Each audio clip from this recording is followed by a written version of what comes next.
పరిశుద్ధ గ్రంథమైన బైబిల్లో నుంచి దేవుని వాక్యాన్ని శ్రద్ధగా చదువుకుందాము. ప్రతికూలమైన వాతావరణంలో కూడా మీరు శ్రద్ధగా దేవుని వాక్యాన్ని వినాలని కోరుతున్నాను. లూకా సువర్తమానం 18వ అధ్యాయం 18వ వాక్యాన్ని జాగ్రత్తగా దేవుని మాటల్ని నేను చదువుతాను. శ్రద్ధగా మీరు ఈ మాటల్ని ఆలకించాలని కోరుతున్నాను. లూకా సువర్తమానం 18వ అధ్యాయం 18వ వాక్యం. ఒక అధికారి ఆయన్ని చూసి, సద్బోధకుడా, నిత్య జీవమునకు వారసుడగుటకు నేనేం చేయాలని ఆయన్ని అడిగాను. అందరూ నాతో కలిసి ఈ మాట చెప్పండి. ఒక అధికారి ఆయన్ని చూసి, సద్బోధకుడా, నిత్య జీవమునకు వారసుడగుటకు నేనేం చేయాలి అని ఆయన్ని అడిగాను. చప్పట్లు కొడుతూ ఒకసారి యేసయ్యకి మహిమ చెల్లిస్తారా? గుడ్. ఇక్కడ సందర్భాన్ని బట్టి మనం చూస్తే లూకా సువార్త 18వ అధ్యాయం 18వ వచనంలో ఒక చక్కని మాట, ఆ మాట యొక్క సారాంశాన్ని ఈ ఉదయకాలం మీకు తెలియపరుస్తా. ఈరోజు నేను చెప్పే సందేశం పేరేమిటంటే నిత్య జీవము అనండి. ఓకే, ఒక అధికారి దేవుని దగ్గరికి వచ్చాడు. ధనవంతుడు ఆయన, చాలా ఆస్తి ఉంది. ఆయన ఆశ ఏమిటంటే నిత్య జీవాన్ని పొందుకోవాలి, యుగయుగాలు ప్రభుతో కూడా ఉండే ఆ గొప్ప భాగ్యాన్ని పొందుకోవాలనే ఆశతో ప్రభువు దగ్గరికి వచ్చాడు. ఆయన ప్రభువు దగ్గరికి రావటం మంచిదే. వచ్చిన తర్వాత ఆయన ఆశ ఏమిటంటే నిత్య జీవాన్ని నేను పొందుకోవాలి ప్రభువా, నేనేం చేయాలి అని అడిగాడు. లూకా ఒక వైద్యుడు, చాలా అద్భుతంగా రాశాడు. ఇదే సమాచారం, ఇదే స్టోరీ 3 సువార్తల్లో రాయబడి ఉంది. ఒక్క మాట దేవుడు పదే పదే జ్ఞాపకం చేశాడంటే అది చాలా ప్రాముఖ్యమైంది. అయితే మత్తయి సువార్తలో ఒక విధంగా రాయబడి ఉంది, మార్కు సువార్తలో ఒకలా రాయబడి ఉంది. లూకా గారు అయితే చాలా వైద్యులకు ఉండే డాక్టర్ గారి దగ్గరికి వెళ్ళినంటనే ప్రతి దానికి టెస్ట్లే. ఈయన ప్రతిదీ పిన్ టు పిన్ చాలా స్పష్టంగా అద్భుతంగా రాశాడు. మత్తయి సువార్తలోనేమో యవనస్తుడు అని రాయబడి ఉంది. మార్కు సువార్తలోకి వస్తేనేమో ఆస్తిపరుడు అని రాయబడి ఉంది. లూకా సువార్తలోకి వస్తేమో ఒక ధనవంతుడైన అధికారి అని రాయబడి ఉంది. సో దీన్ని అనేక విధాలుగా భక్తులు వర్ణించుకుంటూ వచ్చారు. సో ఏదేమైనా ఈ ఉదయకాలం మనం ఇక్కడికి వచ్చిన ఉద్దేశం ఒకటే, మనందరికీ దేవుడు నిత్య జీవానికి వారసులుగా మార్చునుగాక. నమ్మితే గట్టిగా చప్పలు కొడుతూ సరే యేసయ్యకి మహిమ చెల్లిస్తారా? దైవజనుడిగా నేను కోరుకుంటుంది అదే, మనమందరం నిత్య జీవానికి వారసులు కావాలి. ఈ ధనవంతుడు కూడా ఆశ అదే. వచ్చాడు, అడిగాడు. ప్రభు అన్నాడు, నిత్య జీవానికి నువ్వు వారసులు కావాలని ఆశతో వచ్చావు కదా, ఇలా ఇలా ఉండాలని ప్రభు చెప్పాడు. ఆ మాటలన్నీ విన్న తర్వాత ఆయన అంటాడు, ఇవి చిన్నప్పటి నుంచి నేను పాటిస్తున్నాను. దొంగతనం చేయకూడదు, అబద్ధాలు ఆడకూడదు, ఇట్లా ఇలా ఉండాలని ఆజ్ఞలన్నీ ప్రభు చెప్పాడు. నేను ఎప్పటి నుంచో పాటిస్తున్నానయ్యా అన్నాడు ఈ ధనవంతుడు, ఈ అధికారి. అప్పుడు ప్రభు అంటాడు, అయితే నీకు ఒక్కటి కొదువుగా ఉంది అని చెప్పాడు. ఆ కొదువు ఏంటో చెప్పు ప్రభువా అన్నాడు. ధనవంతుడితో ప్రభు అంటాడు, నీ ఆస్తి అమ్మి బేదలకు ఇచ్చేసే అన్నాడు. ఆ మాట విన్న వెంటనే సో అలాగ పాటించడానికి తన మనసు రాలేదు. అడగటం అయితే నిత్య జీవానికి వారసుడవ్వాలంటే నేనేం చేయాలని అడిగాడు, కానీ అలాగూ పాటించలేదు. ఈ ఉదయకాలం ఒక దైవజనుడిగా, ఒక అన్నయ్యగా నేను కోరుకునేది ఏంటంటే, దేవుని దగ్గరికి వచ్చిన మీ అందరికీ నిత్య జీవం అంటే యుగ యుగాలు ప్రభుతో ఉండటం. ఇంత ప్రయాస మీరు ఇంత వర్షంలో కూడా, ఇంత ప్రతికూలమైన వాతావరణంలో కూడా దేవుని సన్నిధికి మీరు ఎందుకు వచ్చారు? ఒకటే కాన్సెప్ట్, నిత్య జీవానికి మనం అందరం వారసులు కావాలి. ఈ ధనవంతుడు కూడా ప్రభు దగ్గరకు వచ్చాడు, దేవుడు అడిగాడు, దేవుడిని అడిగితే దేవుడు చెప్పాడు, కానీ అలాగూ జీవించడానికి అతను ఇష్టపడలేదు. ఈరోజు ఇక్కడికి వచ్చిన మీ వ్యక్తిగత జీవితంలో కూడా వచ్చిన కాన్సెప్ట్ మంచిదే, ఉద్దేశం మంచిదే. అయితే నా ఆశ మీరందరూ నిత్య జీవానికి వారసులయ్యే భాగ్యం దేవుడు మీలో ఒక్కొక్కరికి అనుగ్రహించునుగాక. నమ్మితే ఆమేనని చెప్పండి. ఈ రోజుల్లో చాలామంది ఆస్తికి వారసులుగా ఉన్నారు. మంచిది, మీ ఆస్తికి మీరే వారసులు అవ్వండి, మంచిది. ఆశీర్వాదానికి వారసులు, చాలా మంచిది. మీరు ఆశీర్వదించబడితే అదే గొప్ప భాగ్యం. భౌతిక సంబంధమైన అనేకమైన వాటికి వారసులుగా మీరు ఉన్నారేమో, లేకపోతే మీ ఇంటికి మీరే వారసులేమో. ఈ భౌతిక సంబంధమైన వాటిలో వారసత్వాన్ని మీరు సంపాదించుకున్నారు. అయితే నిత్య జీవానికి మీరు వారసులు అవ్వాలి.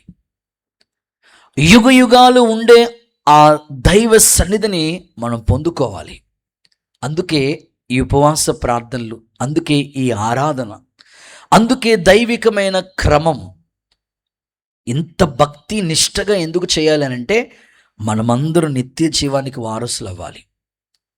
ఒక దైవజనుడిగా నేను కూడా కోరుకుంటూ ప్రార్థన పూర్వకంగా ఈ మాటలు మీకు ప్రకటిస్తున్నాను. యేసు నామములో దైవికమైన కృప మీకు అనుగ్రహించునుగాక. దానియేలు గ్రంథం చదువుతూ ఉన్నప్పుడు ఒక అద్భుతమైన మాట కనిపించింది. ఏంటంటే కొంతమంది అంట, కొందరే నిత్య జీవానికి వెళ్తారట, కొందరైతే నిందల పాలైపోతారట. చాలా బాధ అనిపించింది. ఏంటి, కొంతమందికైనా నిత్య జీవము? మీరు చదువుతారా ఆ మాట ఒకసారి? ఇంట్రడక్షన్లోనే దానియేలు గ్రంథం 12వ అధ్యాయం 2వ వచనం చూస్తే, కొంతమంది ఏమో నిత్య జీవానికి వెళ్తున్నారట. చూడండి ఆ మాట, సమాధుల్లో నిద్రిస్తున్నవారు అనేకులు మేలుకుంటారు, కొందరు నిత్య జీవము అనుభవించడానికి వెళ్తున్నారు, కొందరు నిందల పాలవుతున్నారు అంటాడు. అదేంటి, నిత్య జీవం అందరి కొరకు సిద్ధపరిచా కదా ప్రభువా, నిత్య జీవానికి అందరూ వారసులు అవ్వాలి కదా. దానియేలు గ్రంథంలో ఏమని రాయబడిందంటే 12:2లో కొంతమందికే నిత్య జీవం, కొంతమంది ఏమో నిందలు పాలైపోతున్నారు. సో జనరల్గా కొన్ని మాటలు మీకు చెప్తాను. ఎగ్జామ్స్ రాసిన వాళ్ళందరూ పాస్ అవుతారా? లేకపోతే అందరికీ ఫస్ట్ క్లాస్ వస్తుందా? లేకపోతే అనుకున్న వాళ్ళు అన్నట్లుగా అన్నిట్లో విజయాన్ని సాధించగలుగుతారా? కొంతమందికే. అలాగే నిత్య జీవానికి వారసులు అవ్వాలంటే అందరికీ దేవుడు నిత్య జీవాన్ని సిద్ధపరిచాడు. సింపుల్గా చెప్తాను, ఏదైనా తోటలో ఆదాముని అవ్వని దేవుడు ఉంచాడు. దేవుడు చెప్పాడు, అన్ని ఫలాలు తినండి, కానీ ఈ మంచి చెడు తెలివినిచ్చి ఈ ఫలాన్ని మాత్రం మీరు ఆశించొద్దు. ఈ ఫలము తినిన రోజున మీరు నిశ్చయముగా చస్తారని చెప్పాడు ప్రభు. కానీ ఏది వద్దంటారో అదే మనిషి చేస్తూ ఉంటాడు. వద్దు అన్న మాట వినకుండగా దేవుని మాటను అంగీకరించకుండా వాళ్ళు దేవునికి భిన్నంగా అపవాది కుయుక్తితో పనిచేసి ఏదేను సౌఖ్యం కలిగిన చోటు నుంచి బయటికి గెంటి వేయబడే పరిస్థితి తీసుకొచ్చారు. లేఖనాల్లో మనం చూస్తే అసలు ఆదాము అవ్వకి దేవుడు యుగ యుగాలు ప్రభుతో ఉండే గొప్ప భాగ్యం ఇచ్చాడు. నిత్య జీవానికి వారసులుగా చేయాలనుకున్నారు ప్రభు, కానీ మరణమే లేకుండా చేయాలనుకున్న ఆ స్థితిలో చూస్తే ఏదేని తోటలోంచి గెంటి వేయబడిన పరిస్థితి. నరునికి జీవాత్మనిచ్చిన ఉద్దేశం, ఏదేని తోటలో ఉంచిన ముఖ్య ఉద్దేశం నిత్య జీవం ఇవ్వాలని. కానీ మొదటి మనిషే దేవుని యొక్క ఉద్దేశాన్ని నెరవేర్చలేకపోయాడు. ఈరోజు ఈ ఆరాధనలో పాల్గొన్న మీ అందరూ కూడా, అందరూ దేవుని మందిరానికి వస్తూ ఉంటారు, అందరూ భక్తి చేస్తూ ఉంటారు, అందరూ నిత్య జీవానికి వారసులుగా ఉండలేరు. అయితే ఆ అందరిలో కొందరిని దేవుడు నిత్య జీవానికి వారసులుగా చేయాలనుకుంటున్నాడు. ఈ ఉదయకాలం ఆ కొందరిలో నీవు కూడా కనబడదువుగాక. నమ్మితే చప్పలు కొడుతూ ఒకసారి ఆమేనని చెప్తారా? సో నిత్య జీవానికి వారసులు అవ్వాలంటే ఏం చేయాలో, ఎవరికి నిత్య జీవాన్ని దేవుడిస్తాడో ఒక 5 మాటలు చాలా క్లుప్తంగా వివరంగా 5 మాటలు మీకు చెప్తాను. ఈ 5 మాటల ప్రకారంగా మీరు జీవించగలిగితే తప్పకుండా నిత్య జీవానికి దేవుడు మిమ్మల్ని వారసులుగా చేస్తాడు. యేసు నామములో కృప విస్తరించునుగాక. నమ్మితే అందరూ ఒకసారి ఆమేన్ అంటారా? నిత్య జీవానికి మీరు వారసులు అవ్వాలని నా ఆశ. అలా అవ్వాలంటే మీరు 5 పనులు చేయాలి. 5 విధాలుగా మీరు జీవించడానికి ఇష్టపడితే అప్పుడు నిత్య జీవానికి దేవుడు మిమ్మల్ని వారసులుగా చేస్తాడు. ఓకే, చదువుదామా? మొదటి మాట యోహాను సువార్త 5వ అధ్యాయం 24వ వాక్యం చూద్దాం. యోహాను సువార్త 5వ అధ్యాయం 24వ వాక్యం చదువుదాం. నా మాట విని నన్ను పంపిన వాని యందు విశ్వాసం ఉంచువాడు నిత్య జీవం గలవాడు. వాడు తీర్పులోనికి రాక మరణములో నుండి జీవములోనికి దాటి ఉన్నాడు. నమ్మితే ఒకసారి అందరూ ఆమేన్ అంటారా? కొంచెం బిగ్గరగా హల్లెలూయా చెప్తారా? సో మొదటి మాట, నిత్య జీవానికి ఎవరు వారసులు అవుతారు? ఎవరికి నిత్య జీవం దేవుడు ఇస్తాడనంటే దేవుని యందు విశ్వాసం ఉంచాలి అనండి. ఇంకొంచెం గట్టిగా చెప్పండి. మీ పక్కలకి షేక్ అండి చెప్పండి. అంతే. నిత్య జీవానికి నువ్వు వారసుడు కావాలంటే దేవుని మీద నీ విశ్వాసం తగ్గకూడదు. అసలు వాక్యం ఈ విధంగా చెప్పబడుతుంది. ఏమని అంటే, నా మాట విని నన్ను పంపిన వాని యందు విశ్వాసం ఉంచువాడు నిత్య జీవము గలవాడు. వాడు తీర్పులోనికి రాక మరణములో నుండి జీవములోనికి దాటి ఉన్నాడు. ఈ ఉదయకాలం ఒక దైవజనుడిగా నా ప్రార్థన ఏమిటంటే, మీరందరూ యుగయుగాలు ఉండే ఆ నిత్య రాజ్యానికి వారసులు అవ్వాలి. ఆ నిత్య జీవాన్ని పొందుకోవాలి. అలా పాలు పంపులు పొందటానికి, ఆ రాజ్యంలో నీకు చోటు దక్కటానికి ప్రభు ఏమంటున్నాడంటే, దేవుని యందు నువ్వు ఎప్పుడు విశ్వాసంతో ఉండాలి. ఆయన మీద నీకు విశ్వాసం ఎప్పుడు తగ్గకూడదు. ప్రభు వాక్యం ఈ విధంగా రాయబడి, దేవుడు లోకమును ఎంతో ప్రేమించును కాగా తన అద్వితీయ కుమారుని మన కొరకు పంపించాడు. ఎందుకోసం? ఎవ్వరు నశించకుండగా ఆ కుమారుని యందు ఎవరైతే విశ్వాసం ఉంచుతారో వారందరికీ నిత్య జీవం ఇవ్వాలని దేవుడు, తండ్రి అయిన దేవుడు తన కుమారుడిని యేసయ్యని పంపించాడు. కానీ ఈరోజు మీ వ్యక్తిగత భక్తి జీవితంలో దేవుని మీద విశ్వాసం ఎప్పుడు తగ్గకూడదు. మన విశ్వాసాన్ని దేవుడట కొన్నిసార్లు పరీక్షిస్తూ ఉంటాడు. విశ్వాసము శోధనలకు నిలిచిందై ఉండాలని చెప్పాడు. క్రియలు లేని విశ్వాసం మృతమైపోతుంది. బైబిల్ చెప్తుంది కదా, దేవుని యొద్దకు వచ్చేవాడు దేవుడు ఉన్నాడని, తన అడుగు వారికి ఫలము దయచేశాడని నమ్మాలి కదా. విశ్వాసం లేకుండా దేవునికి ఇష్టలై ఉండుట అసాధ్యమని రాయబడి ఉంది కదా. కనుక దైవికమైన విశ్వాసంలో ఎక్కడ కూడా అల్ప విశ్వాసం నీలోకి రాకూడదు. ఒక సేవకుడిగా నా ప్రార్థన, దేవుని యందు విశ్వాసం ఉంచి స్థిరులుగా కదలని వారిగా ప్రభు కార్యాభివృద్ధి యందు ఎప్పటికీ ఆసక్తి కలిగిన బిడ్డలుగా మీరు మార్చబడుదురుగాక. ఒకవేళ ఇన్ కేస్ ఇప్పటికే దేవుడు నీ జీవితంలో ఎన్నో కార్యాలు చేశాడు, ఒకవేళ కొన్ని కార్యాలు ఆలస్యం అయిపోతున్నాయి, ఆలస్యం అవుతున్నాయని నువ్వు దేవుని మీద విశ్వాసం తగ్గకూడదు. ఒక మాట చదివిస్తాను చూడండి. పేతురు రాసిన మొదటి పత్రిక 1వ అధ్యాయం 7వ వాక్యం చూడండి. పేతురు రాసిన మొదటి పత్రిక 1వ అధ్యాయం 7వ వాక్యం చూడండి. నశించిపోతున్న సువర్ణం అగ్ని పరీక్ష వలన శుద్ధపరచబడుచున్నది కదా, శుద్ధ సువర్ణంగా మార్చబడుతుంది కదా. దానికంటే అమూల్యమైన మీ విశ్వాసం ఈ శోధనల చేత పరీక్షకు నిలిచినదై యేసుక్రీస్తు ప్రత్యక్షమైనప్పుడు మెప్పు, ఘనత, మహిమ కలుగుటకు కారణమవుతుంది. అక్కడ ఏమని మాట్లాడుతున్నాడంటే, ఈ శోధనలకు మీ విశ్వాసం నిలిచినదై. అంటే అన్నీ బాగున్నప్పుడు విశ్వాసం ఉంటుంది అందరికీ. ఏదైనా చిన్న శోధన వచ్చిందనుకో, ఏదైనా చిన్న కష్టం వచ్చిందనుకోండి, ఏదైనా చిన్న బాధ కలిగిందనుకోండి, విశ్వాసానికి కలిగిన ఆ పరీక్షల్లో ఆ విశ్వాసం ఏమవుతుందంటే అల్ప విశ్వాసంగా మారిపోతుంది. దేవుడు ఉంటే నాకెందుకు ఈ శ్రమ వచ్చింది, దేవుడు ఉంటే నాకెందుకు ఈ కీడొచ్చింది, దేవుడు ఉంటే నాకెందుకు ఈ ఈ కష్టం ఉండగా దేవుడు నన్ను నడిపిస్తున్నాడు. ఒక మాట చెప్పగలను, నీ విశ్వాసానికి కలిగే ఆ పరీక్షలో నువ్వు నిలబడాలి. బంగారం మేలిమి బంగారంగా ఎప్పుడు మారుతుందంటే ఆ అగ్నిలో నిలిచినప్పుడే. దైవికమైన భక్తిలో కూడా అన్నీ బాగున్నప్పుడు అందరూ భక్తి చేస్తూ ఉంటారు, కానీ శ్రమలు వచ్చినప్పుడే మన విశ్వాసాన్ని కలిగే ఆ పరీక్షలో మనం నిలబడాలట. చిన్న ఉదాహరణ చెప్తాను మీకు ఈజీగా అర్థం అవటం కోసం. నమ్మితే చేతులెత్తి ఆమెనంటారా? ఒక తమ్ముడు బాగా బాధపడిపోతూ ఉన్నాడు. ఏంటో అనుకున్నది ఒక్కటి కూడా జరగట్లేదు. ఏది ప్రయత్నం చేద్దామన్నా అన్నీ విఫలమైపోతున్నాను. అసలు ఒక్క దాంట్లో కూడా నేను రాణించలేకపోతున్నాను.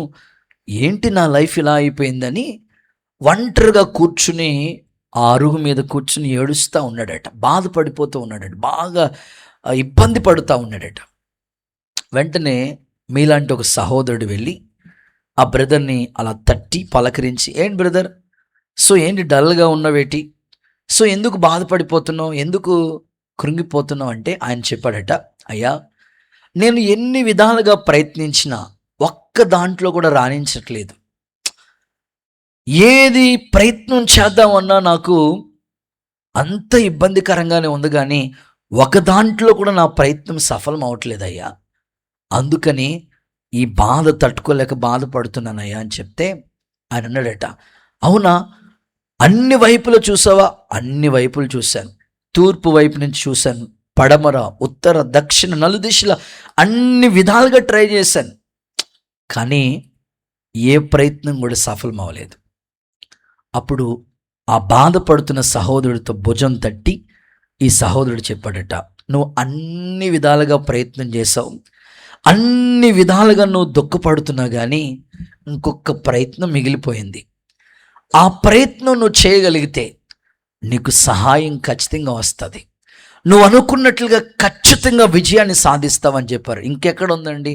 తూర్పు అయిపోయిందండి, పడమర అయిపోయింది, ఉత్తర, దక్షిణ, నలుదిశలా కూడా ప్రయత్నం చేశాను, ఎక్కడి నుంచి నాకు సహాయం దొరకలేదు, ఏ ప్రయత్నం కూడా సఫలం అవ్వలేదు.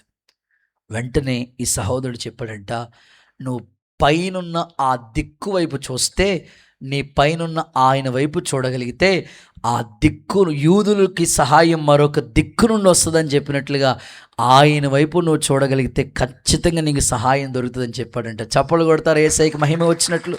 నేనంటాను, కొన్నిసార్లు మనుషుల ద్వారా నువ్వు అన్ని విధాలుగా ప్రయత్నం చేసి విఫలమైందని ఒకవేళ బాధపడుతున్నవేమో, నీకు ఆధారమై ఉన్న ఆయన వైపు నువ్వు చూడగలిగితే, ఆయన మీద నీ విశ్వాసం ఉంచగలిగితే ఆ దిక్కైన దేవుడు నీకు ఖచ్చితంగా సహాయం చేస్తాడు. ఆమేన్. కొండల తట్టునకు కనులెత్తిన నాకు సహాయం ఎక్కడి నుండి వస్తుంది? భూమి ఆకాశాలు కలుగు చేసిన దేవుని వైపే మనం చూడగలిగితే ఎప్పుడు కూడా నీకు సహాయం దొరుకుతుంది. ఆయన యందు విశ్వాసం ఉంచినవాడంటే ఎప్పుడు సిగ్గుపడ్డండి. దేవుని పిల్లలు మీరు, మీకంటూ ఒక మంచి భవిష్యత్తు దేవుడు దాచిపెట్టాడు. పర్టికులర్గా నిత్య జీవానికి మిమ్మల్ని వారసులుగా చేయాలనుకుంటున్నాడు ఆయన. అయితే దేవుని మీద మీకున్న నమ్మిక చొప్పునే మీరు వారసులు అవుతారు. చేతుల పైకెత్తి ఒక్కసారి హల్లెలూయా చెప్తారా?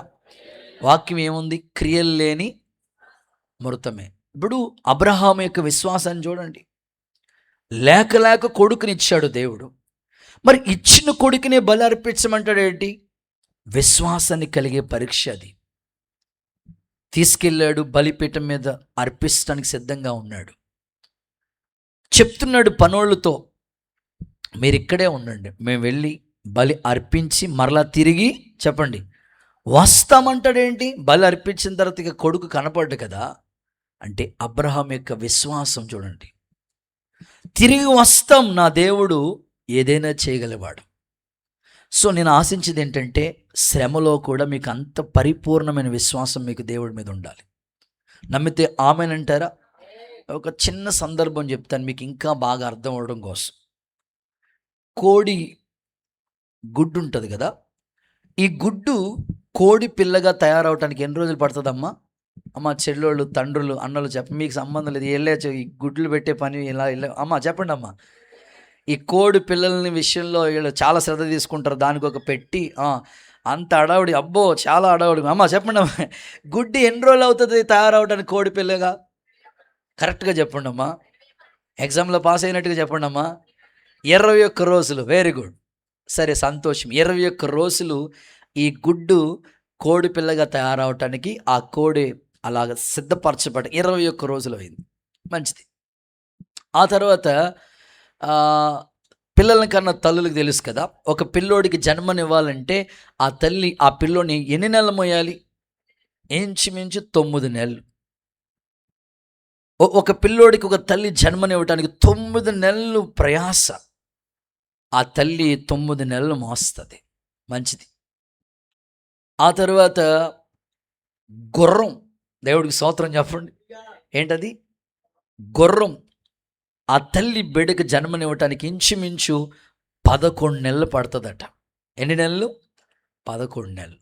అయితే నేను ఈ మధ్యకాలంలో విన్నాను అనమాట, ఏనుగు, స్తోత్రం చెప్పండి, చెప్పండి అమ్మా, ఆ ఏనుగు తన బిడ్డకి జన్మనివ్వటానికి 22 నెలలు పడుతుందట. ఆమెను హల్లెలూయా సుతో స్తోత్రం ఏమో లేదు. నేను మిమ్మల్ని అడుగుతాను, కోడిపిల్ల ఎంత ఉంటుంది అక్క? నీ చెయ్యి అంత కూడా ఉండదు, చిన్నది. చిన్న పిల్లలు ఎంత ఉంటారు? మన 2 చేతులతో. ఓకే. గుర్రం పిల్ల కూర్చు పెద్దది. ఏనుగు పిల్ల, కోడి పిల్ల ఎంత ఉంటుందే? ఎంత ఉంటుంది? చాలా పెద్దది. నేను అనుకుంటున్నాను, నీ జీవితంలో కార్యాలు ఆలస్యం అవుతున్నాయంటే ఏనుగు పిల్లలేమో. దేవుడికి స్తోత్రం చెప్పండి ఒకసారి. నేను నిజంగా నమ్ముతున్నాను. ఇప్పటికే మీరు ఎదురు చూస్తున్నారు, ఎన్నిటి గురించో కనిపెడుతున్నారు మీ పిల్లల భవిష్యత్తు కోసం, ఫ్యూచర్ కోసం, మీ స్థితి కోసం. ఏంటి ప్రభా అందరికీ జరుగుతుంది, నాకెందుకు జరగట్లేదని నువ్వు బాధపడుతున్నావు కదా. దేవుడు నీ విశ్వాసాన్ని పరీక్షిస్తున్నాడు. మాకు కూడా 7 సంవత్సరాలు పట్టింది స్థలం దొరకటం కొరకు. ఈ 7 సంవత్సరాలు మా విశ్వాసానికి పరీక్షే.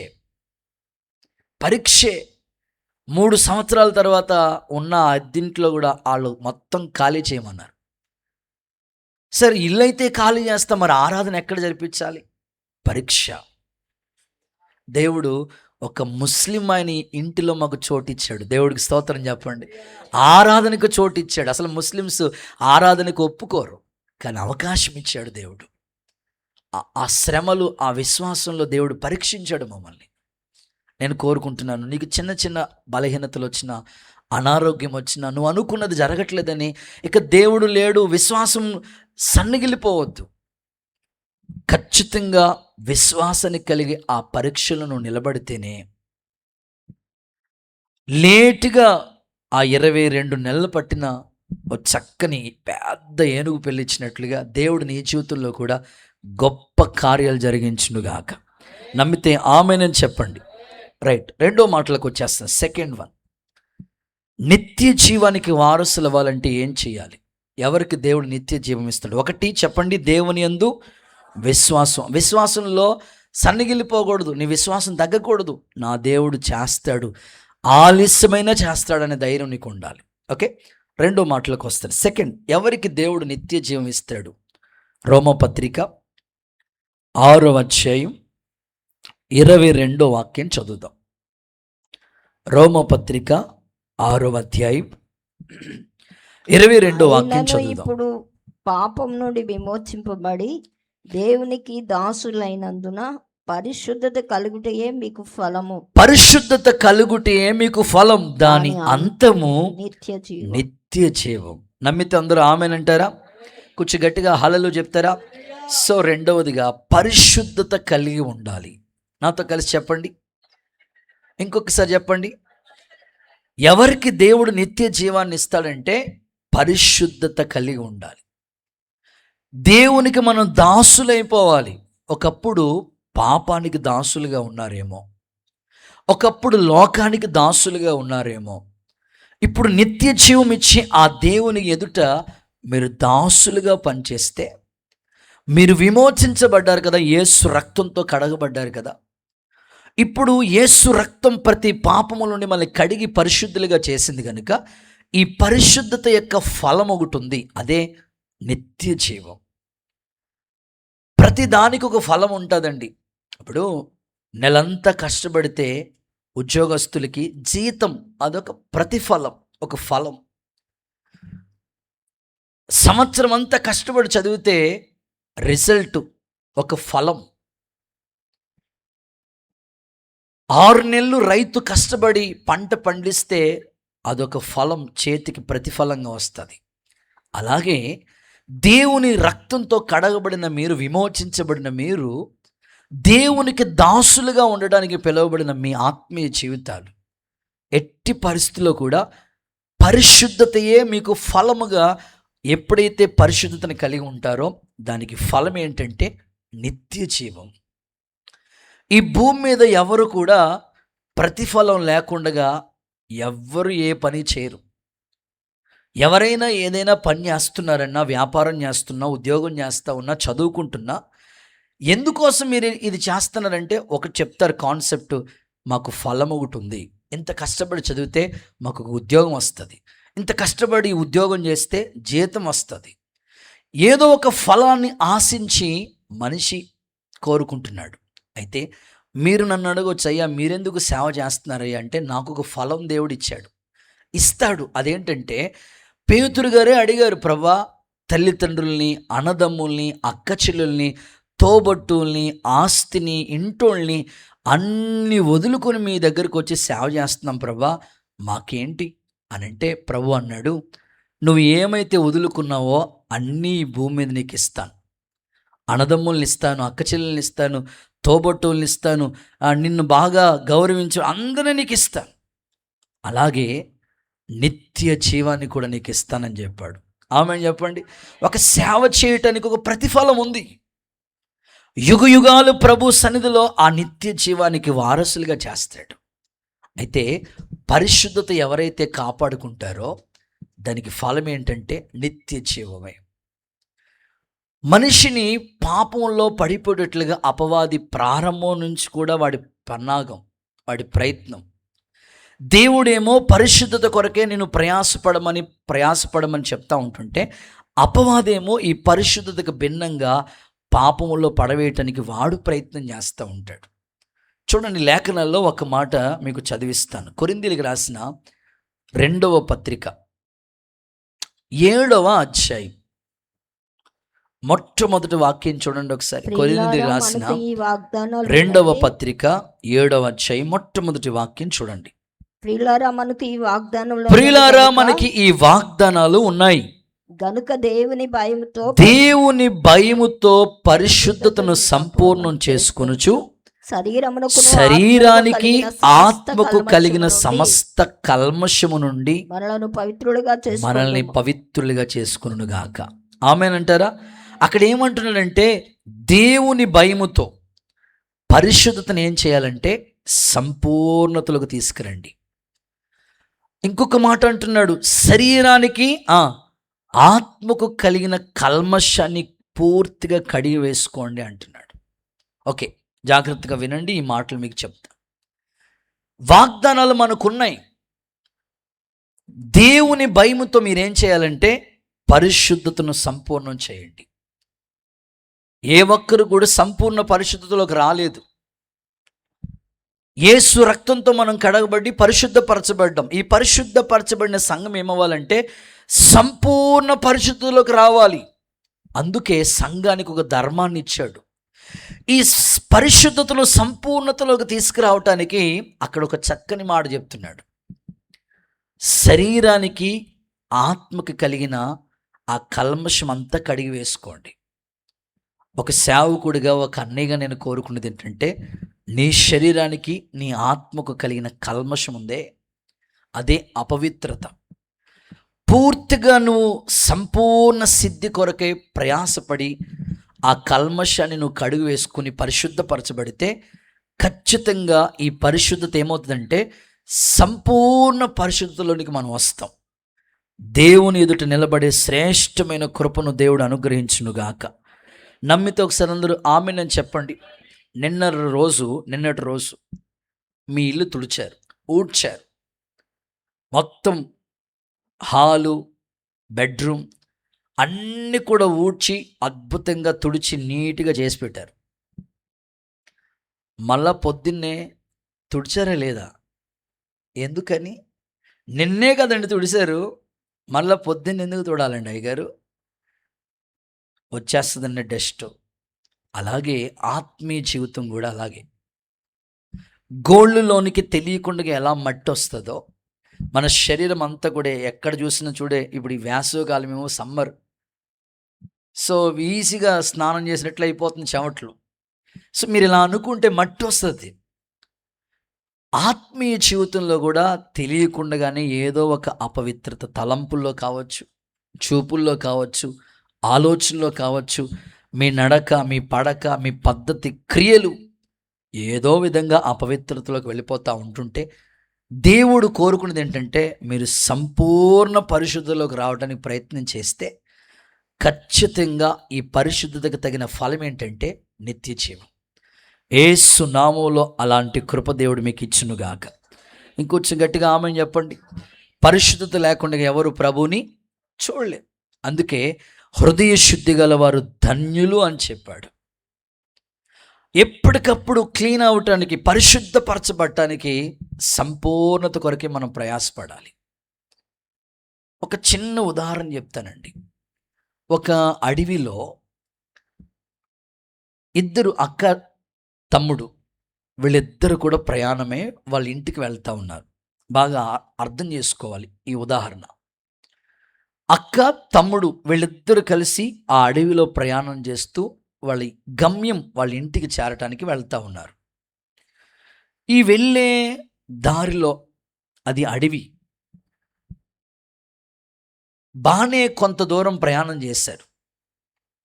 ఇక మేబీ ఒక గంట ప్రయాణం చేస్తే వాళ్ళ ఇంటికి చేరుకుంటారు. ఆ ప్రయాణంలో మార్గ మధ్యలో ఎప్పుడు దారి తప్పిపోయాడో ఆ తమ్ముడు దారి తప్పిపోయాడు, దారి తొలగిపోయాడు. సో మధ్య దారిలోకి వెతుకుతా ఉన్నాడు, తన ఇల్లు కనపట్లేదు. ఇటువైపు వెతుకుతున్నాడు, కనపట్లేదు. అటువైపు వెళ్తున్నాడు, కనపట్లేదు. వాళ్ళ అక్క కనపట్లేదు. అమ్మో, నేను దారి తప్పిపోయాను, ఇప్పుడు ఎలాగా అని మనస్సులో కలవరపడతా ఉన్నాడు.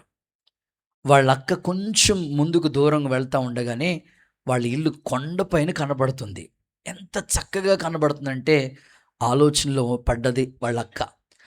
నాకైతే దారి కనిపించింది, మన ఇల్లు కనిపించింది. ఇప్పుడు తమ్ముడు దారి తప్పిపోయాడు. ఈ దారి తప్పిపోయిన తమ్ముడు మరలా ఈ దారిలోకి రావటానికి ఏం చేయాలి అని ఆలోచనలో పడ్డది. ఆలోచిస్తూ ఉంటుండగానే ఒక ఐడియా, ఏం మాట్లాడలేదు. ఆ ఐడియా ఏమైపోడో తెలియట్లేదు ఇప్పుడు. హల్లెలూయా చెప్పండి అమ్మా. ఐడియా జీవితం మార్చేస్తుందేమో కానీ అసలు ఆడు ఏమైపోడో కనిపించట్లేదు ఇప్పుడు. ఆలోచనలో పడ్డది తల్లి. ఆలోచించి ఏం చేసిందంటే, తన మెళ్ళలో ఒక దండ, పూసల దండ లాంటిది ఒక దండ ఒకటి ఉంటే దాన్ని తీసేసి ఒక్కొక్కటి తను వచ్చిన దారిలో అలాగా జల్లుకుంటా ఆ ఇంటికి వెళ్ళిపోయింది. వాళ్ళ తమ్ముడు వెతుక్కుంటా వచ్చినప్పటికీ ఒక పూస కనిపించింది. వెంటనే అనుకున్నాడు, మా అక్క ఇలాగే వెళ్ళి ఉంటుంది అనుకుని మరలా అడుగులు వేశాడు. ఇంకోటి కనిపించింది, ఇంకా అడుగులు వేశాడు, ఇంకోటి కనిపించింది. అలా దగ్గరికి వచ్చినప్పటికి కొండ మీద తన ఇల్లు కనపడుతుంది. ఆ ఒక్కొక్క పూసలు వెతుక్కుంటా తీసుకుంటా చివరికి గమ్యానికి చేరుకున్నాడు. నమ్మితే ఆమేనని చెప్తారా? సో ఈ చిన్న కథ నేను మీకు ఎందుకు చెప్పానంటే, మనం కూడా ఎక్కడో తప్పిపోయాం. సో నువ్వు ఎక్కడ తప్పిపోయావో మరలా దేవుని మార్గంలోకి రావటానికి పరిశుద్ధత వైపు నువ్వు అడుగులు వేయగలిగితే ఖచ్చితంగా తప్పిపోయిన వారు మరలా సంపూర్ణతలోకి రావడానికి ప్రయత్నం చేయగలిగితే, ఆ అడుగులు వేయటానికి నువ్వు ఇష్టపడితే తప్పకుండా తప్పిపోయిన కుమారుడు తండ్రి దగ్గరికి ఎలా తిరిగి వచ్చే యూటర్న్ తీసుకున్నాడు. తన మిస్టేక్ తెలుసుకున్నాడు. ఎప్పుడైతే తిరిగి తండ్రి దగ్గరికి వెళ్ళాలనే ఆశ వచ్చిందో అప్పుడు తనకు విందు చేయబడింది. ఒక సేవకుడిగా నేను కోరుకునేది ఏంటంటే, ఏ విషయంలో నువ్వు త్రొట్టిల్లిపోయావో, ఏ విషయంలో తప్పిపోయావో, ఆ తప్పిపోయిన విషయం దేవుని దగ్గర చెప్పి ప్రార్థన చేసుకుని, ప్రభా ఈ విషయంలో నేను తప్పిపోయానయ్యా, ఈ విషయంలో త్రొట్టిల్లిపోయాను ప్రభా, మరలా నా పరిశుద్ధతను సంపూర్ణం చేయి అని నువ్వు కోరుకోగలిగితే యేసు నామములో కృప అనుగ్రహించునుగాక. ఆ తమ్ముడు ఆ అక్క యొక్క చిన్న చిన్న పోసలు గుర్తు పెట్టుకుని వెళ్ళాడు. మనకి దేవుడు తన అడుగు జాడల్ని ఇచ్చి వెళ్ళాడు. దేవుడికి స్తోత్రం చెప్పండి. ఆయన అడుగు జాడలే పరిశుద్ధత. ఆయన అడుగు జాడల్లో నడవమని చెప్పాడు. మీరు కావాలంటే చదువుతారు, ఒకసారి ఈ మాట చదవండి ఒకసారి. పేతురు రాసిన మొదటి పత్రిక, అపోస్తలుడైన పేతురు రాసిన మొదటి పత్రిక 2వ అధ్యాయం క్రీస్తు కూడా 21వ వచనం చూడండి. క్రీస్తు కూడా మీ కొరకు బాధపడి, క్రీస్తు కూడా మీకోసం బాధపడి, మీరు తన అడుగు జాడలేందు మీరు తన అడుగు జాడల్లో నడుచుకోవాలని మీకు మాదిరి ఉంచి వెళ్ళాడు. Next continuous. ఆయన పాపం చేయలేదు, ఆయన నోట ఏ కపటం కనబడలేదు, ఆయన దూషింపబడి బదులు దూషింపలేదు, ఆయన శ్రమ పెట్టబడి బెదిరింపక న్యాయంగా సందర్భాన్ని మనం చూస్తే ఆయన పాపము చేయలేదు అంటే పరిశుద్ధుడు ఆయన. క్రీస్తు కూడా మీ కొరకు మాదిరి ఉంచి వెళ్ళాడు. మనకి ఎవరైనా మోడల్గా ఉన్నవాళ్ళు ఉన్నారంటే యేసయ్య ఒక్కడే మన మంచి మోడల్. ఆమెను చెప్పండి ఒకసారి. నేను ఎప్పుడు మీకు చెప్తా ఉంటాను, ఏ వ్యక్తిని మీరు మోడల్గా తీసుకోవద్దు, ఏ వ్యక్తిని మీరు ఎగ్జాంపుల్గా తీసుకోవద్దు. గౌరవించండి అంతే, అంతవరకు. వాళ్ళని మీరు గోల్గా పెట్టుకున్నారంటే ఏదో ఒక రోజు త్రొట్టిల్లిపోతారు. మనందరికీ మంచి మోడల్ ఎవరైనా ఉన్నారంటే యేసుక్రీస్తు ప్రభువే. ఆమేన్. ఆయనలో ఒక్క పాపం కూడా లేదు, కొంచెం కూడా మిస్టేక్ లేదు. మనిషిలో ఏదో ఒక లోపం కనబడుతుంది నీకు, కానీ దేవుని వైపు నువ్వు చూడగలిగితే ఆయన నిజంగానే పరిశుద్ధతకు గొప్ప నిలువెత్తి నిదర్శనం మాట. అలాంటి అడుగు జాడల్లో నువ్వు నడిస్తే ఎక్కడ త్రొట్టిల్లిపో, ఎక్కడ మరలా నీ అడుగులు వెనక్కి వెళ్ళవు. అందుకని ఒక సేవకుడిగా నేను కోరుకుంటుంది ఏంటంటే, నువ్వు పరిశుద్ధతకు భిన్నంగా నీ మార్గం వెళ్ళకూడదు. నీ అడుగులు ఎప్పుడు కూడా దేవుని అడుగు జాడల్లోనే. పరిశుద్ధుడైన దేవుడు ఆయన అంటాడు కదా, నేను పరిశుద్ధుడిని గనక మీరు సకల ప్రవర్తన విషయంలో పరిశుద్ధంగా ఉండండి, అప్పుడే మీకు నిత్య జీవం అనే ఆ ఫలం వస్తుంది. పరిశుద్ధతకు భిన్నంగా నడుస్తూ ఉంటుంటే నిత్య జీవం అనే ఫలం మనం పొందుకోలేము. యేసు నామములో కృప విస్తరించునుగాక. గుడ్. 3వ మాటలకు వచ్చేస్తాను. 3rd వన్, నిత్య జీవానికి వారసులు అవ్వాలంటే ఏం చేయాలి? 1, దేవుని యందు విశ్వాసం ఉంచు. 2, పరిశుద్ధత కలిగి ఉండండి. 3వ మాట చదువుదాం. యోహాను సువార్త 5వ అధ్యాయం 39వ వచనం చూడండి. యోహాను సువార్త 5వ అధ్యాయం 39. ఆయన నాకు లేఖనముల యందు మీకు నిత్య జీవము కలదని తలంచుచు వాటిని పరిశోధించుచున్నారు, అవి నన్ను గురించి సాక్ష్యం ఇచ్చుచున్నాయి. చాలు. సందర్భం ఏంటంటే 3వదిగా లేఖనాల్ని పరిశోధించాలి. లేఖనం అంటే మీకు అర్థం కాదు కనుక వాక్య లేఖనం అనండి. పరిశోధించాలి. వాక్యాన్ని చదవాలి, సింపుల్గా చెప్పుకోవాలంటే. అప్పుడే మనం నిత్య జీవానికి వారసులం అవుతాం. లేఖనముల యందు నిత్య జీవం ఉంది. సో మీరు ఏదో ఒక టెక్స్ట్ బుక్లా చూడొద్దు బైబిల్ని. సో ఈ గ్రంథం పేరే పరిశుద్ధ గ్రంథం. నిత్య జీవపు మాటలు దాచి ఉంచాడు దేవుడు. ఇంకో మాటలో చెప్పాలంటే ప్రపంచంలో జరుగుతున్నవన్నీ కూడా ముందుగానే దేవుడు ఈ గ్రంథంలో రాయించాడు. అందుకే మిమ్మల్ని ప్రకటన గ్రంథం చదవమంటుంటాం. నమ్మితే ఒకసారి అందరూ ఆమెన్ చెప్తారా? ఇంకొంచెం గట్టిగా హల్లెలూయా చెప్తారా? ప్రభు చిత్తమైతే ఈ సమ్మర్లో దైవికంగా ఈ నెల రోజులు కూడా, ఈ మే నెలంతా కూడా దేవుని చిత్తమైతే ప్రకటన గ్రంథం మీద మనం ధ్యానం చేయబోతున్నాం. ఆమెన్ చెప్పండి ఒకసారి. జరగబోయే సంగతులు దేవుడు మనకి తెలియపరుస్తాడు. పరిశుద్ధ గ్రంథం ఎన్నో విలువైన సత్యాలతో కూడి ఉంది. నేను గతంలో కూడా మీకు చాలా విషయాలు తెలియపరిచాను. బైబిల్ యొక్క గొప్పతనం గురించి, ప్రతి వస్తువు గురించి కొన్ని విషయాలు మీకు చెప్పాను. సో అలాగే ఈ పూట కూడా కొన్ని మాటలు మీకు చెప్పాలని దైవజనుడిగా నేను ఆశపడుతున్నాను. యేసు నామములో మీకు కృప అనుగ్రహించబడును గాక. నమ్మితే 2 చేతుల పైకెత్తి ఆమెన్ అంటారా? ఇంకొంచెం గట్టిగా హల్లెలూయా చెప్తారా? ప్రస్తుత సంఘం అద్భుతాలను వెతుకుతోంది. ప్రస్తుతం సంఘం సూచక క్రియలను వెతుకుతూ ఉంది, స్వస్థతలను వెతుకుతూ ఉంది. నేను అంటాను, ఇవన్నీ ఆటోమేటిక్గా జరుగుతాయి. నువ్వు వెతకవలసింది ఏంటంటే, లేఖనాల్ని నువ్వు వెతికితే ఖచ్చితంగా నిత్య జీవాన్ని దేవుడు నీకు ఇస్తాడు. ఇప్పుడు ప్రభువే చెప్పాడు, ఒకడు లోకమంతా సంపాదించుకుని తన ప్రాణం పోగొట్టుకుంటే ఏంటి ప్రయోజనం? మనకి నిత్య జీవం కావాలి. కావాలంటే ఈ వాక్య లేఖనాలను నువ్వు చదవాలి, పరిశీలన చేయాలి. బైబిల్ యొక్క గొప్పతనం ఏమిటంటే, అన్ని విషయాలు ఒక్క చోట రాయలేదు ప్రభు. అక్కడో కొన్ని రాశారు. అన్ని సమకూర్చబడితేనే ఒక సందేశం. చేతుల పైకెత్తి ఒకసారి హల్లెలూయా చెప్తారా? బెరయాలో ఉన్న స్త్రీలు ఏం చేసేవారు తెలుసా? లేఖనాల్ని వాళ్ళు పరిశోధించారట. పౌలు గారు చెప్తున్న మాటలు అలా ఉన్నాయో లేవని అన్ని చూస్తూ ఉండేవారంట వాళ్ళు. అందుకే వాళ్ళ గనులైపోయారు. ఈరోజు నేను కోరుకునేది ఏంటంటే, ఘనత ఊరకనే రాదు. దేవుని లేఖనాలు మీరు పరిశోధన చేసి చదవండి. యేసు నామములో మీకు కృప అనుగ్రహించబడును గాక. చూడండి, కొన్ని మాటలు మీకు చదివిస్తాను. యెషయా గ్రంథం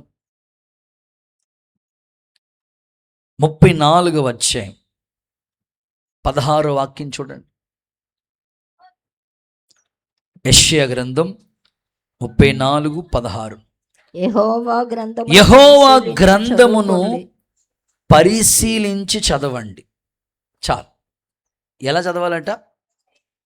పరిశీలించి చదవాలి. మాకు అంబాజీపేట దగ్గర, మాది అంబాజీపేట మండలమే పుల్లేటుకూరూరు. సో మేము కాలేజీకి వచ్చినప్పుడు ఇక్కడి నుంచి ఎర్రొంతునంత దూరం, 1 కిలోమీటర్ దూరం ఒక పెద్ద పరిశోధన కేంద్రం ఉంది. అది ఎన్నో ఎకరాలంట, నాకు పెద్దగా తెలియదు, కానీ ఇప్పటికీ ఉంది అంబాజీపేటలో. ఎప్పుడు పరిశోధనలు జరుగుతూనే ఉంటాయట. దాంట్లో చాలామంది ఉద్యోగస్తులు పనిచేస్తూ ఉంటారు. ఏదోటి జరుగుతూనే ఉంటుందంట పరిశోధన అక్కడ. సో నేను కోరుకుంటుంది ఏంటంటే, నువ్వు ఈ సెలవుల్లో బైబిల్ని పరిశోధన చేయి. దేవుడికి స్తోత్రం చెప్పండి. సో నీకు దేవుడు ముత్యాలంటి మాటలు యేసు నామములో నీకు పలికింప చేయనుగాక. కార్యములు దేవుడు జరిగించునుగాక. ఓకే, ఇంకొక మాట కూడా చదివిస్తాను చూడండి. అపోస్తుల కార్యాల గ్రంథం 17వ అధ్యాయం 10-11 వచనాలు త్వరగా చూడండి. వెంటనే సహోదరులు రాత్రి వేళ పౌలు శీలు బెరయకు పంపించిరి. బెరయాకు వచ్చారు వాళ్ళు. వారు వచ్చి యూదుల సమాజ మందిరంలో ప్రవేశించారు. వీరు తెస్సలోనికలో ఉన్న వారి కంటే ఘనులై ఉండిరి గనుక ఆసక్తితో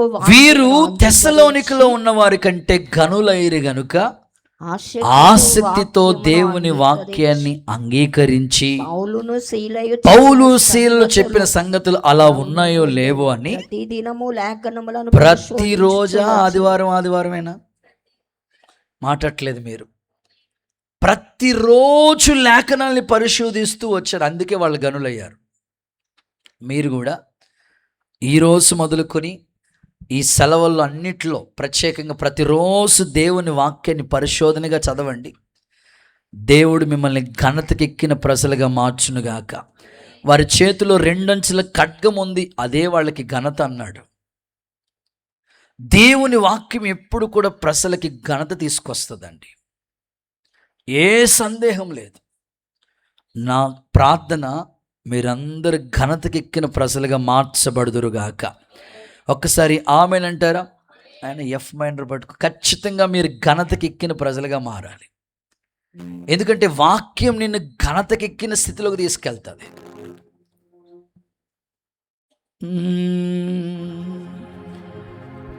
నీ వాక్యమే మకరందమై ఫలపరచెను నన్ను,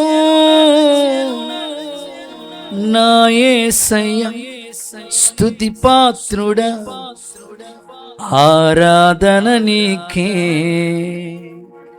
కృపాక్షేమము శాశ్వత నా జీవిత కాలమంతయుని దయచేయు. మహోన్నత ఉపకారము తలంచుచు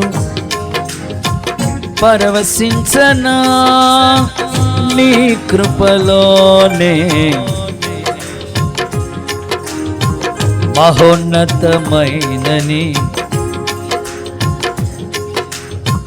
తలంచుచు పరవశించనా నీ కృపలోనే,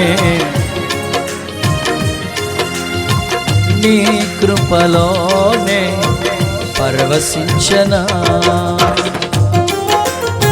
అందరూ చప్పలు కొట్టండి గట్టిగా.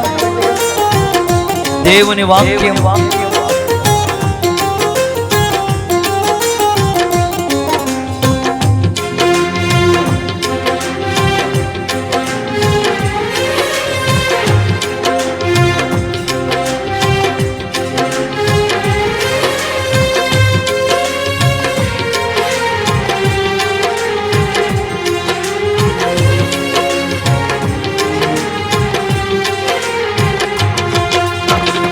నీ సత్య మార్గములో నేర్చుకున్న అనుభవమే పరిమళింపచేసి సాక్షిగా నిలిపాయి.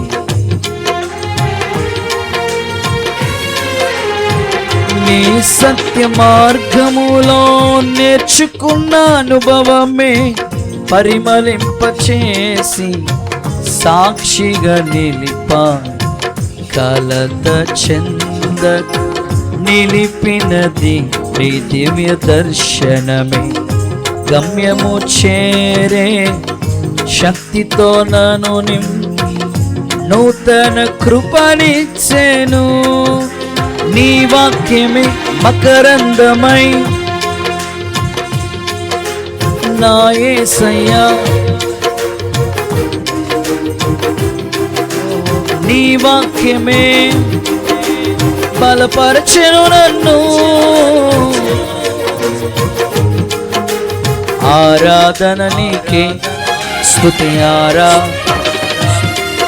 కృపాక్షేమము మీ శాశ్వత నా జీవిత కాలమంతయుని దయచేయు. మహోన్నతమైనని ఉపకారములు తలంచుచు పరవశించనా నీ కృపలోనే. చేతులు పైకెత్తి ఇంకొకసారి ఆరాధన నీకే. చేతులెత్తి ఆరాధన నీ ఆరాచుడా, ఆరాధన నీకే.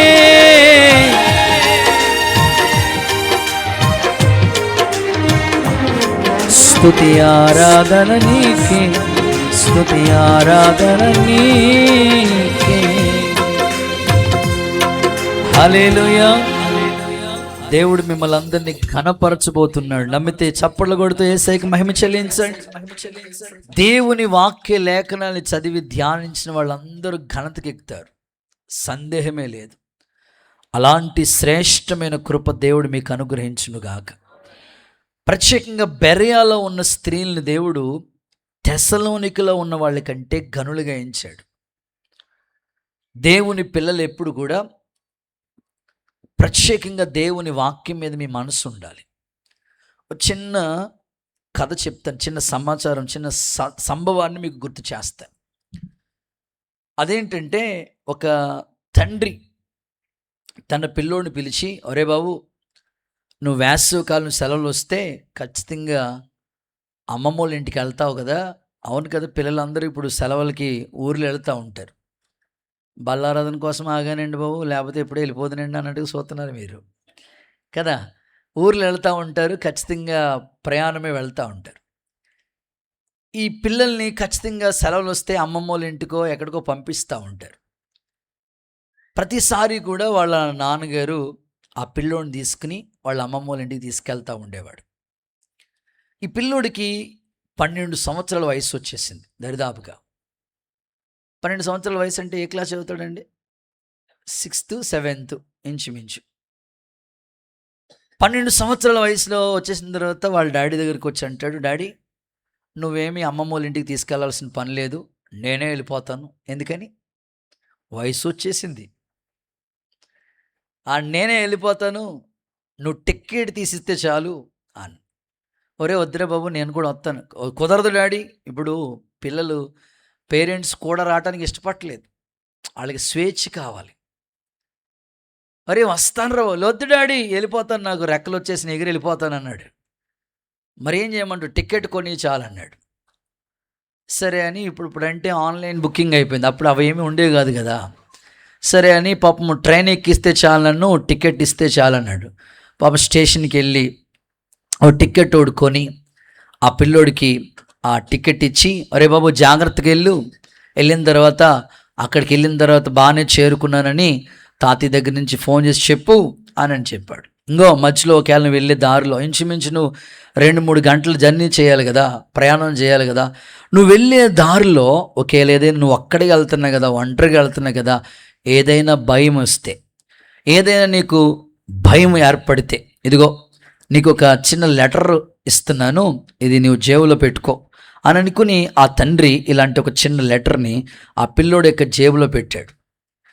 సరే ఈ పిల్లోడు ట్రైన్ ఎక్కాడు, వాళ్ళ నాన్న ట్రైన్ దాకా వచ్చాడు, ట్రైన్ ఎక్కిచ్చాడు, జాగ్రత్తగా వెళ్ళిపోతున్నాడు. ఒక 1/2 అవర్ జర్నీ, ఒక అరగంట సేపు ప్రయాణం సాగింది. ఆ అరగంట ప్రయాణం తర్వాత ఆ భోగిలో ఇంకొకడు ఎవరో ఓ పెద్ద ఆయన తనకి ఎదురుగుండగా వచ్చి కూర్చున్నాడు.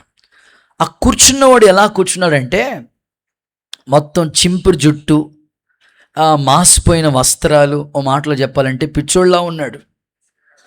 పెద్ద పెద్ద కళ్ళు ఎర్రదేసి చూస్తున్నాడు ఆ పిల్లోడిని. ఇక మరి 12 సంవత్సరాల పిల్లోడు అంటే భయం ఇదా చెప్పండి? మామూలుగా అసలు మామూలుగానే భయము. అలాంటిది తన ముందు పిచ్చోళ్ళలాగా ఈ జుట్టంతా విరబోసుకుని, చిరిగిపోయిన బట్టలు వేసుకుని, అదో రకమైన అవతారం తన ఎదుటుగానే ఉన్నాడు కూర్చుని. అలా చూస్తున్నాడు, అదోలాగా కళ్ళు అలా ఎర్రగా చూస్తున్నాడు. ఇంక ఈ పిల్లోడికి వణుకు, భయం స్టార్ట్ అయింది. ఈ లోపల ఆ భోగిలోంచి ఒక ఆంటీ వచ్చి, బాబు నువ్వు అక్కడికి వెళ్తున్నావేంటి, ఎవరు లేరా అని ఇంకా భయపడిపోతున్నాడు. ఇలాగే మొన్న ఓ పిల్లోడు ఒంటరిగా వెళ్తూ ఉంటుంటే కిడ్నాప్ చేసి తీసుకెళ్ళిపోయారు అన్నది. ఇంక మామూలుగా ఉంటుంది చెప్పండి? ఆ పిల్లోడికి అసలే భయపడిపోతుంటాడు. కిడ్నాప్ అంటే ఇంకా భయం, ఇంకా వణుకు దడక వచ్చేస్తుంది, కళ్ళంపడ నీళ్ళు వచ్చేస్తున్నాయి. ఆ పిల్లోడిని ఎవరు ఆపలేకపోతున్నారు అంతగా.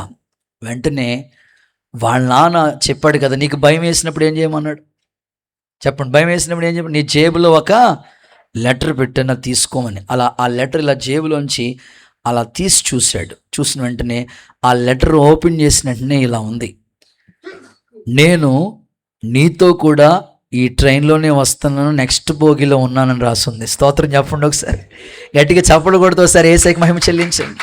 అంటే ఆ తండ్రి ఆ పిల్లోడిని ఒంటరిగా పంపించలేదు, కానీ ఆ ట్రైన్తో పాటు ఆ పిల్లోడితో పాటు ఎవరు వచ్చారు? వాళ్ళ తండ్రి వచ్చాడు.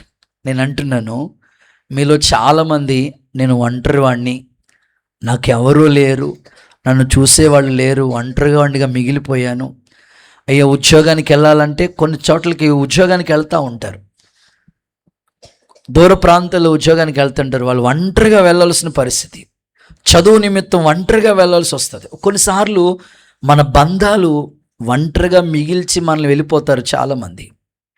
అలాంటి సమయాల్లో మనకి ఎవరు లేరని నువ్వు బాధపడుతున్నవేమో, నీకు జీవవాక్యం దేవుడు నీకు ఇచ్చాడు. ఆమెను చెప్పండి ఒకసారి. సదాకాలం నేను మీతో కూడా ఉంటానని చెప్పాడు, నిన్ను విడువను ఎడబాయనని వాగ్దానం చేశాడు. మా తల్లిదండ్రులు మమ్మల్ని విడిచి ఇంచుమించు 15 సంవత్సరాలు అయిపోతుంది, మమ్మల్ని విడిచి వెళ్ళిపోయారు. వాళ్ళు లేరిప్పుడు, కానీ మాతో పాటు దేవుడు ఉన్నాడండి. మమ్మల్ని బలపరుస్తూ ఉన్నాడు. కృంగిన సమయాల్లో వాక్యమే నన్ను ధైర్యపరుస్తూ ఉంది. బాధ కలిగిన వేళలో నన్ను తట్టి నేనున్నాను అని ధైర్యం చెప్పిన మాటలు. అందుకే బైబిల్లో అనేకమైన వాగ్దానాలు ఉన్నాయి. నువ్వు చదువుకుంటా ఉండాలి. నీ కష్టం వచ్చినప్పుడు నువ్వు దేవుని వాక్యం దగ్గరికి రాగలిగితే, బైబిల్ చదవగలిగితే, అన్ని వేళ అన్ని సందర్భాలకి సరిపడే దేవుని మాటలు నీకు దగ్గర ఉన్నాయి. ఆ ప్రేమ లేక ప్రభు రాసి ఇచ్చేసి వెళ్ళిపోయాడు. నీతో కూడా ఉన్నానని ప్రభు చెప్పాడు. కాబట్టి మనం ఎప్పటికీ ఒంటరి వాళ్ళం కాదు. అయ్యో నన్ను ఒంటరి వారిగా చేసి వెళ్ళిపోయారేంటి, అయ్యో నాకెందుకు ఈ బాధ అని నువ్వు బాధపడవలసిన పని లేదు. నీకు తోడుగా, సదాకాలం తోడుగా ప్రభు ఇలా అన్నాడు, నేను అనాదిగా విడువనని చెప్పాడు. కాబట్టి నీకు ఏ కష్టం వచ్చినా, ఏ బాధ కలిగినా, దేవుని వాక్యపు వెలుగులోకి నువ్వు రాగలిగితే, గాఢాంధకారమైన లోయలో కూడా నువ్వు సంచరించిన ఏ అపాయానికి నువ్వు భయపడు. ఆమేనని చెప్పండి. సో నీతో పాటు ఆయన ఉంటాడు, అంతము వరకు నేను నడిపించునుగాక. నేను ముగింపులోకి వచ్చేస్తున్నాను. చివరి 2 మాటలు రిఫరెన్స్ ఇచ్చేసి ముగిచేస్తాను. 4వ మాట, నిత్య జీవానికి వారసులు అవ్వాలంటే ఏం చేయాలి? చదవండి. రోమపత్రిక 2వ అధ్యాయం 7వ వాక్యం చూడండి. రోమపత్రిక 2వ అధ్యాయం 7వ వాక్యం. సత్క్రియలను ఓపికగా చేర్చు మహిమను ఘనతను అక్షయతను వెతుకు వారికి నిత్య జీవం. ఆమేనని చెప్తారా? చేతులెత్తి ఒకసారి హల్లెలూయా చెప్తారా? సో 4వదిగా సత్క్రియలు చేయాలి. చెప్పండి, ఏం చేయాలంట? సంఘం ఎప్పుడు కూడా మీరు ఒకటి గుర్తుపెట్టుకోవాలి, సత్క్రియలు చేసిన వాళ్ళని ఎప్పుడు ఆయన మర్చిపోడండి. సత్క్రియలు చేసే వాళ్ళకి ఖచ్చితంగా నిత్య జీవం ఒకటి ఉంది. చాలామంది సంఘంలో దేవుని పిల్లల్ని నేను చూస్తూ ఉంటాను, గమనిస్తూ ఉంటాను. అప్పుడప్పుడు వచ్చే దేవుని బిడ్డలు కూడా వాళ్ళకి ఒక భావన దేవుడి మీద, ఒక అభిప్రాయం వాళ్ళకి ఏర్పడుతుంది. ఆ మధ్యకాలంలో ఒక ముందు అబ్బాయి పుట్టాడు. ఇక రెండవసారి ఇంక టెన్షన్ లేదు, ఎందుకంటే ముందు మాట్లాడండి అమ్మా, ముందు అమ్మాయికి పుట్టారనుకోండి, తర్వాత టెన్షనే. ముందు అబ్బాయి పుట్టేసాడు, ఇంకా వాళ్ళకి టెన్షన్ లేదు. కానీ డెలివరీ టైంలో చాలా సీరియస్ అయిపోయింది, చాలా సివియర్ కండిషన్ అన్నమాట. వెంటనే బీపీ కంట్రోల్ లేదు, చాలా ప్రతికూలమైన పరిస్థితి అన్నమాట ఆ సహోదరి డెలివరీ సమయంలో. ఆ కష్ట సమయంలో దేవుడు దక్షిణ హస్తాన్ని చాపి ఆదుకున్నాడు. తల్లి క్షేమంగా ఉన్నారు, బిడ్డ క్షేమంగా ఉన్నారు. అన్యులు వాళ్ళు. ఆ హాస్పిటల్లో ఎవరో నర్సక్క చెప్తే నమ్మకం ఏర్పడిందంట వాళ్ళకి. ఆ నర్సే ప్రార్థన చేసిందంట. వారికి దేవుడు అంటే నమ్మకం ఏర్పడి వారు ఇలా అనుకున్నారట, అమ్మో దేవుడు మమ్మల్ని, తల్లిని బిడ్డను క్షేమంగా వేరు చేశాడు, చక్కగా తల్లి బిడ్డ క్షేమంగా ఉన్నారు, ఇది దేవుడే మా జీవితంలో ఈ కార్యం చేశాడు, మేమేదో సంఘానికి ఏదో ఒక క్రియ చేయాలి, ఏదో ఒక సత్క్రియ చేయాలి అని వాళ్ళు కృతజ్ఞత కలిగి దేవుని మందిరానికి రావటం రెండో ఆరాధన జరుగుతుందన్నమాట. వచ్చారు, లాస్ట్లో మాట్లాడితే ఇలా ఇలా అని చెప్పారు. అయ్యా, మా పిల్లోడు ఫస్ట్ బర్త్డే, వాళ్ళ అన్యులు ఫస్ట్ బర్త్డే ఈ చర్చ్లోనే ఏర్పాటు చేసుకోవాలనుకుంటున్నాం అన్నారు. స్తోత్రం చెప్పండి. సో నాకు ఇప్పటికీ అది గుర్తుమాట. ఇలా అన్యులకి ఇలాంటి ప్రేరేపణ ఎలా కలిగిందంటే, వాళ్ళకి కష్టం కలిగినప్పుడు దేవుడు కాపాడి ఉన్నాడు కదా, మేము ఏదో ఒక క్రియ చేయాలి. నేను కోరుకునేది ఏంటంటే, లోకంలో ఎంతోమంది ఎన్నో చేస్తూ ఉన్నారు. మీ ఇంటిలో ఏది జరిగినా అది సత్క్రియలతో కూడినట్లుగా, ప్రత్యేకంగా సంఘంతో మీరు సత్క్రియలు చేయగలిగితే, ప్రభు ఇలా అంటాడు కదా, నేను ఆకలిగా ఉన్నాను, నాకు అన్నం పెట్టలేదు, నాకు దాహం వేసింది, నీళ్ళు ఇవ్వలేదు, నేను వస్త్రం లేకుండా ఉన్నాను, నాకు వస్త్రం. ఎప్పుడు ప్రభా నీకు ఆకలి వేసిందంటే, ప్రభు అన్నాడు, అల్పులైన మిక్కిలి వీళ్ళకి చేస్తే నాకు చేసినట్లే. చాలామంది బిడ్డలు సంఘంలో ఏది జరిగినా సత్క్రియలు చేస్తూ ఉంటారు చూసారా. ఆ క్రియలు దేనికోసం అంటే మీకు నిత్య జీవాన్ని ఇస్తుంది. మీ క్రియలే మీ వెంట వస్తాయి. మీరు సంఘం కొరకు చేసింది ఏది వృధా కాదు. చాలామందికి సంఘంలో జరుగుతున్న కార్యాలు భోజనాలు పెట్టిస్తూ ఉంటారు. సంఘంలో ఏది జరుగుతున్నా ఏదో ఒకటి చేస్తూ ఉంటారు. ఎందుకయ్యా ఇది? అది మనకు నిత్య జీవానికి వారసులుగా చేస్తుంది. నేను ఆశిస్తున్నాను, నువ్వు చేసిన క్రియలే నీ వెంట వచ్చునుగాక, ఏది మర్చిపోడైనా నిత్య జీవానికి వారసులుగా చేయునుగాక. చివరి మాట, ఆఖరి మాట చదివించి ముగిస్తాను. యోహాను సువార్త 6వ అధ్యాయం 54 చదవండి. నిత్య జీవం ఎవరికి దేవుడిస్తాడు? తిని నా రక్తం త్రాగువాడే నా శరీరాన్ని తిని నా రక్తాన్ని తాగువాడే నిత్య జీవము గలవాడు, అంత్య దినాన్ని నేను వాడిని. చాలండి. చివరి మాట, ప్రభు బలలో పాలు పంపులు పొందాలి. ప్రభు బలలో ఎవరైతే పాలి భాగస్తులు అవుతారో వాళ్ళకే నిత్య జీవం. అందుకే వెరీ ఇంపార్టెన్స్, ఈ ప్రభు బలారాధనకి ప్రతి ఒక్కరూ ఇంపార్టెన్స్ ఇవ్వాలి, ప్రాధాన్యత ఇవ్వాలి. ఎందుకంటే ఇది నిత్య జీవానికి వారసులుగా మనల్ని చేస్తుంది. ఏదో ఒక ఆచారంగా దీన్ని మనం పాటించకూడదు. తప్పదు కదా, వెళ్ళాలి కదా, అలా కాదు. ఎందుకు ఈ బల్లారాధన మనం పాలుపంపులు పొందాలి అని అంటే, ఇక్కడతోనే కాదు, మనకి నిత్య జీవానికి మనల్ని వారసులుగా చేసే ఒక శక్తివంతమైన ప్రక్రియ. ప్రభు ఇలా అన్నాడు, ఇది నా శరీరము, ఇది నా రక్తము అని ఎవరైతే వివేచిస్తారో, అయోగ్యంగా కాదు, ఒక యోగ్యత కలిగి వివేచిస్తారో, అంత్య దినాన్ని కూడా నేను వాళ్ళని లేపుతాను. ప్రభు బల్లకి చాలా ప్రాముఖ్యత దేవుడిచ్చాడు. ఇంకా ఈ బల్లను గురించి ప్రభు మాట్లాడుతుంటాడు, నా మరణాన్ని జ్ఞాపకం చేసుకోవటానికి దీన్ని చెయ్యండి అన్నాడు. అంటే ప్రతి రోజు మనకి సిలువ ధ్యానం మనకి కలుగుతూ ఉంటుంది. ప్రత్యేకంగా ఈ బల్ల యొక్క ప్రాముఖ్యత ఏమిటంటే, ఆయన శరీరం ఎలాగైతే దున్నబడిందో, ఒక మాటలో చెప్పాలంటే, మీరు ఈ రొట్టె తీసుకునేటప్పుడు మీకు ఏ భావన రావాలంటే, ఏ అభిప్రాయం కావాలంటే, ఒక రొట్టె తయారవటానికి ప్రాసెస్ మనకు తెలుసు కదా. గోధుమ గింజలు, అది చెట్టు దగ్గర నుంచి వచ్చిన ఆ గింజలు పిండిగా మార్చబడాలి. ఒక రొట్టె తయారవ్వాలంటే ఈ గింజలు ఏమవ్వాలంటే పిండిగా మెత్తగా చేయబడాలి.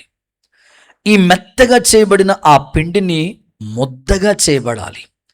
అప్పుడు దాన్ని పెనం మీద కాల్చినప్పుడు రొట్టెగా తయారవుతుంది. నువ్వు ఈ బల్ల తీసుకుంటున్నప్పుడు నీ ఫీలింగ్ ఎలా రావాలంటే, నీ ఆలోచన విధానం ఎలా ఉండాలంటే, ప్రభువా, ఒక రొట్టె తయారవటానికి ఇంత ప్రాసెస్ పట్టింది కదా, అలాగే యేసయ్య శరీరం కూడా నాగలి చాలవలే దున్నబడింది. ఒకటి తక్కువ 40 కొరడా దెబ్బలు భరించాడు ప్రభు. ఎందుకు? ఈ శరీరం మీద ఆయన గాయాలు ఒకటే, నిన్ను నిత్య జీవానికి వారసులుగా చేయటానికి. అది నీకు గుర్తొస్తే ప్రభు బల్లారాధనని ఎంతో యోగ్యతగా తీసుకుంటాం. అవును కదా, ఎంతగా ఆయన నలగొట్టబడ్డాడు, ఎంతగా ఆయన మన కొరకు త్యాగం అయిపోయాడు. అలాగే యేసయ్య రక్తం కూడా ఆఖరి రక్త బట్టు వరకు కూడా మన కొరకు కార్చాడు. ఇంకో మాటలో చెప్పాలంటే, ఇంకా ఈయన బ్రతికున్నాడని ఒక శతాధిపతి తీసుకొచ్చి ఒక బల్లం తీసుకుని పొడిచినప్పుడు నీళ్లు రక్తం స్రవించాడు. నేను కోరుకునేది ఏంటంటే, ఆఖరి రక్తం బట్టు వరకు నీ కొరకు ఆయన చిందించాడు. బల్ల తీసుకునేటప్పుడు ఆయన త్యాగం నీకు అర్థమైతే ఖచ్చితంగా నిత్య జీవానికి నువ్వు వారసుడవుతావు. అలాంటి శ్రేష్టమైన కృప దేవుడు మీకు అనుగ్రహించునుగాక. అయోగ్యంగా కాదు, యోగ్యత కలిగి ఇందులో మనం పాలి భాగస్వామ్యం అవుతాం. పరిశుద్ధాత్ముడు మనల్ని కృపకు పాత్రులుగా మార్చునుగాక. నేను ముగిస్తున్నాను. నిత్య జీవానికి వారసులు అవ్వాలంటే నేను ఏం చేయాలని ఒక ధనవంతుడు ప్రభు దగ్గరకు వచ్చి అడిగాడు. అతడు ఒక అధికారి. ఈరోజు నీవు కూడా దేవుణ్ణి అడిగితే నిత్య జీవానికి వారసులు అవ్వాలంటే 5 మాటలు దేవుడిని ముందు పెట్టాడు. చెప్పండి నాతో కలిసి. మొదటి మాట, దేవుని యందు విశ్వాసం ఉంచాలి. నెంబర్ 2, పరిశుద్ధత కలిగి ఉండాలి. నెంబర్ 3, వాక్య లేఖనాల్ని పరిశోధించాలి. నెంబర్ 4, సత్క్రియలు చేయాలి. నెంబర్ 5, ప్రభు బలలో ఖచ్చితంగా పాలు పంపులు పొందాలి. అప్పుడు నిత్య జీవానికి వారసులు అవుతాం. ఈ 5 రకాలుగా మనం జీవిద్దాం. దేవుడు మన నిత్య జీవానికి వారసులుగా మార్చునుగాక. అందరూ అలాగే మోకరించి